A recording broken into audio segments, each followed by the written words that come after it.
Hello friends. We begin with a short video of a Ukrainian Mirage 2000 launching a missile to intercept a Shahed drone launched against a Ukrainian city by the invaders. Apparently using a Magic 2 missile, operators of Ukraine's 4th Special Forces Regiment spot a Russian attack drone approaching their buggy, so they stop and quickly shoot it down with fire from their infantry weapons. This is about staying alert, keeping calm, and having great aim on the road.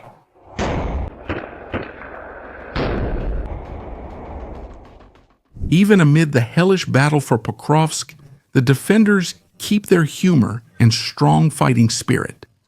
This video highlights their humor. To request the community's help to urgently buy an off-road vehicle to deliver supplies and ammunition to the frontline positions. If you can help, use the QR code in their video to go straight to the campaign. May Boris be with you guys. Mosquito operators from the 414th Unmanned Aerial Vehicle Brigade, Birds of Magyar. They keep demilitarizing Z invaders who persistently advance in central Donbass, especially toward Pokrovsk.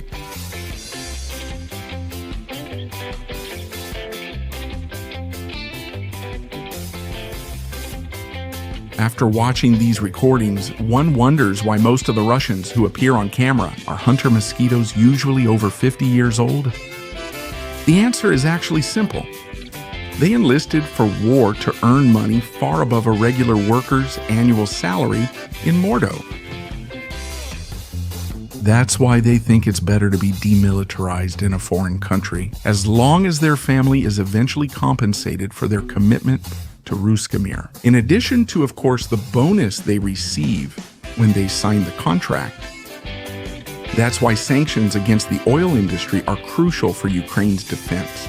Stopping Putin's resource flow will prevent him from paying bonuses to mobilize new battalions.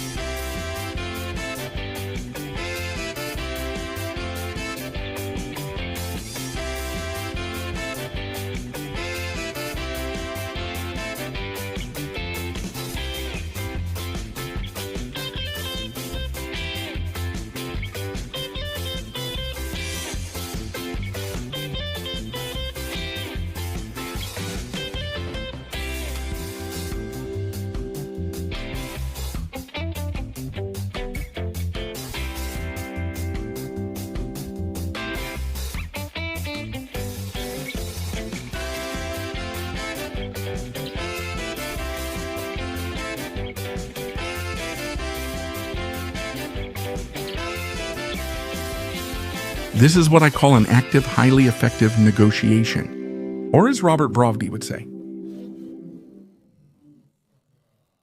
La Horda's drone operators are now using thermite grenades to burn the nets covering defenders' supply routes. These are made from unused fishing nets donated by fishermen in Norway, Portugal, France, and England. The thermite's high temperature breaks the nets, creating gaps for their vultures to slip through.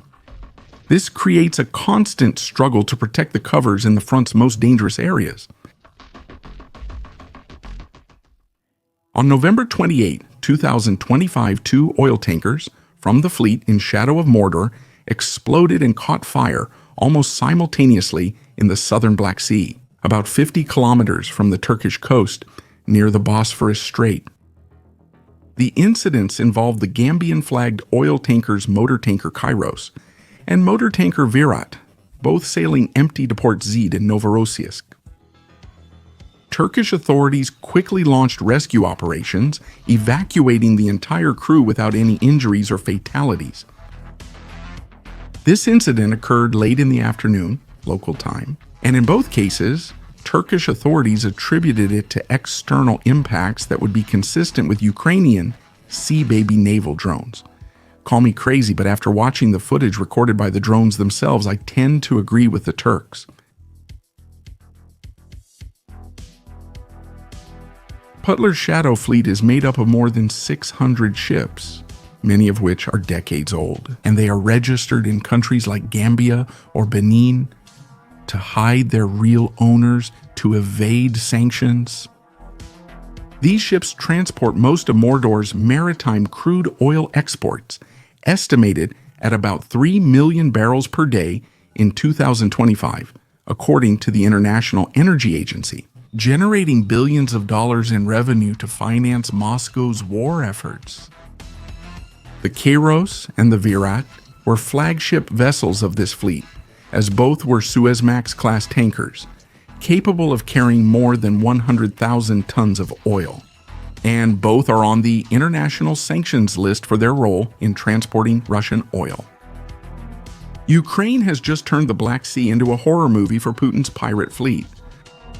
Sea babies are like floating kamikaze nightmares that suddenly appear, yelling surprise and destroying an entire oil tanker. Before the crew can finish breakfast, Russia thought it was being very clever, operating a shadow fleet of rusty ships with ghost registrations to evade sanctions. And now, those ships are being turned into Swiss cheese by boats the size of a bathtub, remotely controlled by a nation without a navy that won't surrender. The message is hellish, totally gangster. If you ship oil for Mordor, your vessel won't come back. The active sanctions campaign keeps expanding. The past few days have been rough for the Horde's space program.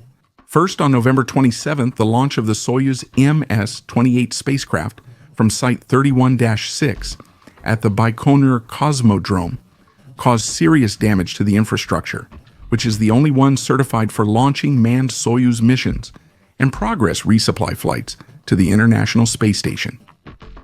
Manned missions launch every 6 months. Resupply missions launch monthly. I think Ivan must depend on his tanks to keep sending cosmonauts to space. But that's not all, because on the morning of November 28, Butler's strategic missile forces suffered a catastrophic failure during a scheduled test of an intercontinental ballistic missile at the Jasny missile range in Orenburg Oblast, about 1,500 kilometers southeast of Moscow.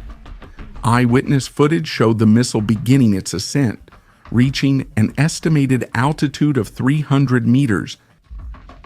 However, within seconds, probably due to a booster malfunction or a guidance system failure, the vehicle reversed its trajectory, which likely triggered a self-destruct mechanism, causing the missile to break up in midair.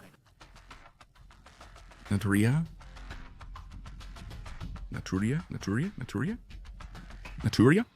Fragments landed near the launch site, triggering a secondary explosion that sent up a massive column of toxic purple-brown smoke. Naturia? It's not exactly known what type of missile it was, but the Jasny base is set up to launch heavy intercontinental ballistic missiles, including the obsolete SS-18 Satan and the rocket system, 28 Sarmat, which is equipped with the Avangard hypersonic glide vehicle. The important thing is, whatever it may be, Ivan's nuclear missile testing program keeps piling up failures. At this rate, Ivan will have to send his nuclear weapons via DHL Express. UPS better not give them any ideas. Finally, the Defender's young daughter, whose father died in the War of Independence, asked her mother for a couple of helium balloons. Not to play, but to send her dad a letter. In her innocence, she believed that this way her father could know how much she loved and missed him. Such a small gesture reminds us how children experience loss during war, with the hope that her words will reach heaven, where surely are those who defend their country from the invading horde. It's truly tragic that this genocide continues after 4 years. For those who want to see additional content, we invite you to subscribe to our Patreon, where for just $1, you'll have access to more exclusive content. Do you think Ivan will send his fleet to protect his oil tankers in the Black Sea? Leave your answer in the comments. Don't forget to leave a like and subscribe to the channel.